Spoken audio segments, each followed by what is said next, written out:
He was just a father figure, you know what I mean? He was so humble. He had no problems with anybody, and that's why the project was set up. It was set up in honor of all the Windrush pioneers and the ones who came in the Second World War, because the two of them are linked.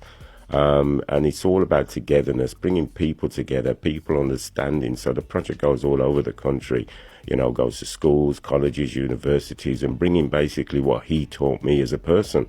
That I can meet people that may be different, but you can become friends with them. It doesn't matter what race, colour or creed. And the project is been going for 15 years in his name. Basically, he's our figurehead. And people from all communities are joining the project and working with us.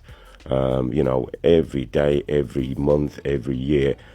We've been going for 15 years, bringing this story, and that's why it's blown up now, because people have got the evidence, people have got the information, and people feel that they're part of this Windrush celebrations. I mean, remember, there was two ships that came before the Windrush, and they brought West Indians to come and help rebuild the country. And remember, the government didn't catch on till later on. Once the government seen the progression of the West Indians and how they were investing their money in the country and lifting the economy and getting them out of the recession and, stopping food stamps. Can you imagine that? You go to a supermarket and you can only buy certain foods, or they'll only give you certain foods to go home with. The West Indians were bringing food and sending food from the West Indies back to Britain and helping with fruit and vegetables. I mean, this is the principle of my uncle, and this is the principle of the project, bringing people together, bringing an understanding, making people love one another, and that's what Windrush is all about. They came here with the idea. He came here with the idea. It's said that they came for jobs. Yeah, they came for jobs. But guess what? My uncle gave up a job in the West Indies, right, to come to Britain with his reference from his previous employer to his new employer to start work. And that is repetitive in some of my family. My auntie did the same. My grandaunt did the same thing. Gave up her job in Jamaica.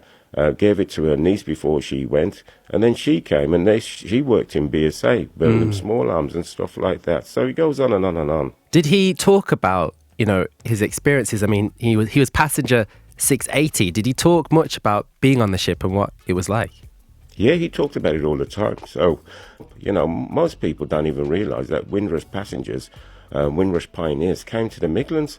I don't know, there's hundreds of them come to the Midlands to help rebuild the country. And why is that? Because Birmingham, Coventry and places like that got heavily bombed and they needed to be rebuilding. And remember, Birmingham is the heart of the country where the industrial heart is, and they needed people to get that going. And what about the first few months in the UK for Lloyd? How did he talk about that time? Yeah, he told us that he was on Clapham Air Raid Shelter. That's where he stayed the very first couple of nights.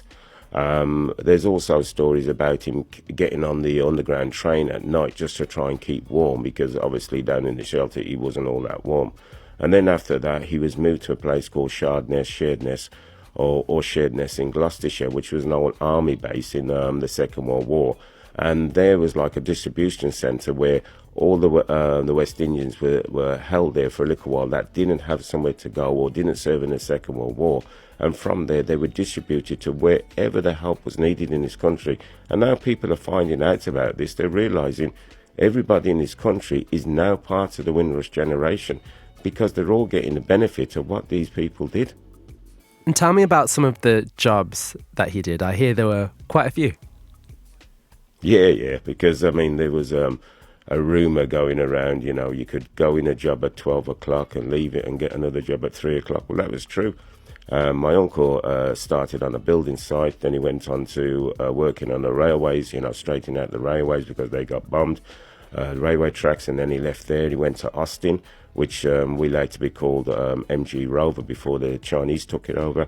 And then after that, he went to a place called BSA, which is Birmingham Small Arms, which is in Small Heath. Most of the buildings are still there.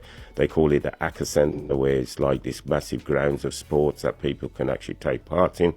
And then after that, he went into a place called GPO, which is General Post Office. We now know it today as British Telecom and the Post Office. So, yeah, these guys, I mean, nobody could have done what they did. Britain needed a loan. They had to turn the loan down.